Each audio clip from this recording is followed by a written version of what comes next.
Star Wars The Rise of Skywalker is all set and ready to introduce many different revelations that will lead to saga-wide implications in this story by writer and director J.J. Abrams and Chris Terrio, as well as creator George Lucas. This is Mike Zero. Make sure to subscribe if you're new to the channel for future Star Wars content. Now, one thing about Episode 9 that a lot of fans are very much invested in is, of course, all of the connections that will be made to the prequels and the originals, and how JJ's really going to utilize all of those different connections to the past 8 Star Wars movies, and exactly how it's really going to benefit the many characters in the films, such as Rey and Kylo Ren as examples there. Now, these past couple of weeks or so, we've been learning a whole lot more about this film, the fact that J.J. Abrams wants to make this by far the darkest Star Wars film there is out of the entire Skywalker saga by also using this movie as a foundation to create new Star Wars lore is yet another thing about the film.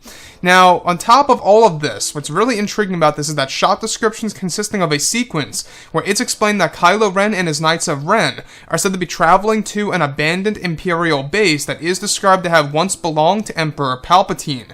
Kylo Ren and his Knights of Ren are said to be traveling through a dark and rainy forest as they approach the base, where once they discover its location, the Knights of Ren are said to go to work by blowing open a blast door with one of their weapons.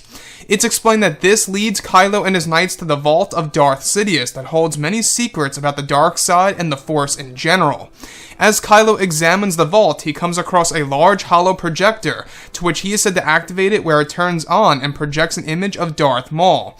This image of Darth Maul is said to be in color, similar to how it was done in Solo: A Star Wars Story, where Maul is said to reveal a vital piece of information, stating that the Chosen One prophecy was never complete, and that it was the Grand Will who created the prophecy for Anakin Skywalker, and that now, that prophecy is said to tell a tale of a great evil fighting 2 powerful Force users, where it's explained that Maul's hologram was recorded while he was the leader of Crimson Dawn, which took place in Episodes 3 and 4 in between, and that Maul has been researching many of the Dark Temples during that time to discover these secrets. It's said that Maul eventually knew who Darth Vader really was before he met his demise by Obi-Wan Kenobi on Tatooine. So let's go over a couple of parts about this. Now, for those of you who are really out of the loop, in case you guys did not know, Darth Maul did not die during the events of The Phantom Menace. As far as canon material goes, he actually lived on and was able to survive in, of course, the animated TV series Star Wars Rebels. Now, what's great about Rebels is that you do get a little bit more information about Darth Maul and, you know, the personal side of Darth Maul and everything that happened throughout his entire life and leading up to his death on Tatooine by the hands of Obi-Wan Kenobi. But this particular hologram that Kylo Ren comes across, what's really going to be a very interesting moment here, is that this is where Kylo Ren realizes that the Chosen One prophecy was never complete. Now, this does in fact change how we view the prequel trilogy era. Not just that, but the fact that the Chosen One prophecy was created by the Grand Will. Now, the Wills are godlike beings created by George Lucas back in 1975, if I'm not mistaken, while he was writing Star Wars, just the Star Wars at the time. And what's really interesting, though, about the Wills is that one of them are actually called the Grand Will. It's said to be the top of the Wills, and that was the one directly responsible for creating the Chosen One prophecy that the God, alright, himself, the deity, if you will, the Grand Will, was not able to complete, and is now continuing it on further for the Star Wars sequel trilogy, and that this was even recognized by Darth Maul sometime in between the events of Episodes 3 and 4. Now, what I like about that is that this, of course, kind of ties in with the timeline of Solo: A Star Wars Story. If you guys saw Solo: A Star Wars Story, you will know that Darth Maul is alive and well during the Empire is fully operational, right?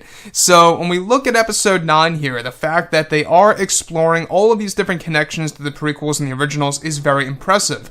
The one thing I want to add here, though, that I think is going to be quite controversial to fans is the fact that they are changing how the Chosen One prophecy works in, of course, the Skywalker saga. Obviously, you know, the Chosen One prophecy is all about Anakin at the end of the day, right? You have this boy, he becomes Darth Vader, he eventually redeems himself, saves the sun, and defeats the Emperor once and for all. However, that Chosen One prophecy is not complete, hence why Palpatine is alive, and why 2 powerful Force users, most likely of course referring to Rey and Kylo Ren without a doubt, have to take on this greater evil to destroy him once and for all. So that's a very interesting thing. The fact that the prophecy is going to be extended into episode 9, I think, is really going to be a thing that's going to cause a lot of mixed reactions among fans. I myself included, I'm not quite sure how I feel about that. To be honest, I think that the Chosen One prophecy should remain the way that it is in, of course, the prequel trilogy, just toward Anakin and Anakin only. And that's how it should be, in my point of view at least. Anyways, guys, drop a comment below. Let me know what you think about all of this in the comments, and if you guys did enjoy the content for today, do make sure to drop a thumbs up on this video to support the channel. I thank you all so very much for the kind support, and I'll catch you guys next time.